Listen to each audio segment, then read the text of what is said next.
Hiya, Dr. Allison JK here with you, and feel free please to subscribe and like and share this video, because these times we are in, one of the key ways, and I have been talking about this for so long, but the astrology right now and the energetics right now are very much about where the mind has, the ego mind, as we talk about it in meditation, in yoga, has its resistance inherently, right? And where you have things you want, your heart's asking to do, and your heart is desiring for you, that uplift you and excite you and bring more life force, more chi, more vitality to you and excite you, yeah? Excite you, I've repeated that. Chinese and yogic ancient wisdom both speak of how the spirit resides in the heart. And I have spent a lot of time lately talking about this repeatedly, where it seems like people will have a misconstruction, construed erroneously, that the intuitive guidance is meant to be like this clairvoyance or this clairaudience, where one of the key ways our intuition communicates to us is through our heart being uplifted or being excited. And so creating our lives more from the guidance of the heart and following the heart, even when it doesn't seem logical, is really the nature of the times we're living in now. Particularly getting yourself to do something that there's resistance for. And I know that that's not fun, and I know that that can be challenging, but please just also understand that the inherent nature of the ego mind is to prefer the status quo, which means to prefer comfort. And I'll never forget this. When I was just moving back to the United States after a decade of living in Asia, one of my yoga teachers told me this perspective, Indian born and raised, and aware of the global community, and having visited America, and saying that people in the States really have something about and around comfort, needing to be comfortable.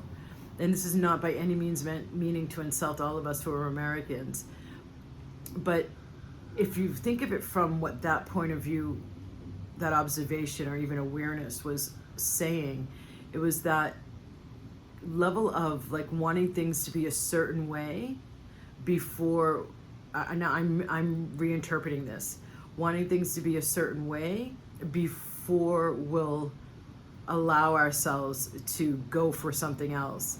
So it's this, from the patriarchy and being under the masculine emphasis of our paradigm for the last couple of 100 years, where we've been overly rational, overly logical, overly reliant on reason, where there's been a distaste in the West even for the wild divine feminine, which gets heard more through listening to our feeling life and to our heart life. And I don't mean emotions.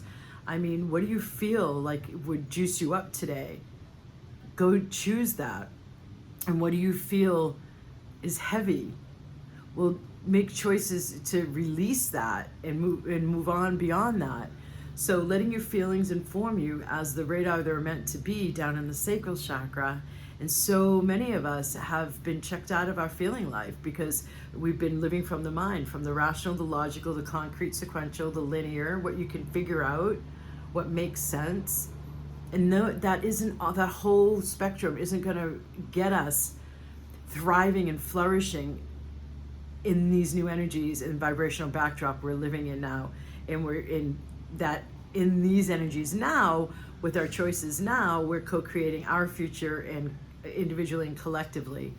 So really being able to observe when you get lit up to do something, and then you have a question or a judgment or a conclusion, questioning, well, do you really want to do that? And the conclusions that automatically come in with, okay, so then the how is, it's going to be like A, B, C, and D. And the resistance to even taking a step. So yeah, I'm speaking somewhat to self-sabotage and somewhat to procrastination. But beyond that, the general nature of not wanting to do, the ego mind not wanting to do what it is that will grow our lives, which is more soulful and is more spiritual and is more big picture oriented. Our ego minds, as I have said countless times and throughout all of my books and all of my meditation classes and so many of these videos and so many of my group programs with so many clients, is the ego mind is here to help us navigate the metaphysical plane in a physical body. And so it doesn't allow us to take in what's going to overwhelm us. And lions and tigers and bears, oh my, when we're in the jungle, in the unknown, it protects us.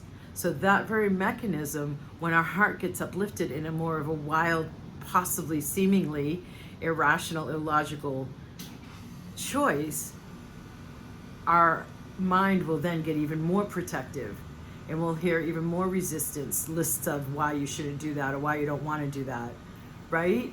So please understand, it's the function inherently of the ego mind. And learning how to work with our system, mind, body, spirit system, the way that we learn how to work with our cars, and the way that we learn how to work with our homes, and the way that we learn how to work with our body for its optimal effectiveness, understanding this system between the mind and the heart, and allowing yourself to become more, have more musculature developed in letting yourself choose the things that don't make sense.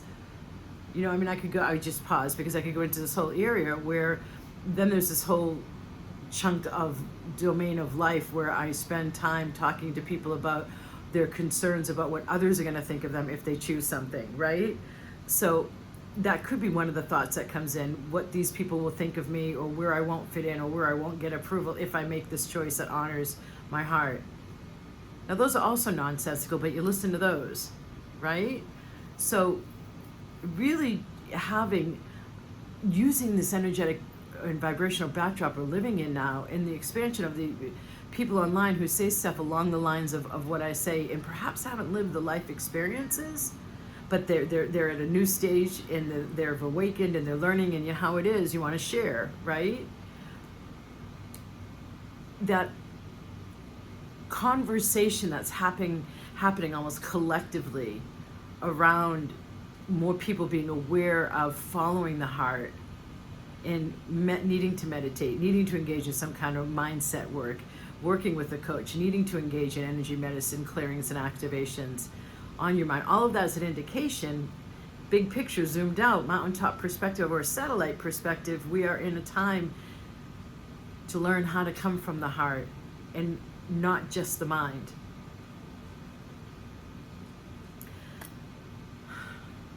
We are in such a great vibrational backdrop now to plant new seeds, to go for more than you've ever gone for before, to make new choices that light you up despite the noise and resistance that comes in your thoughts. And then there's also what I consistently talk about.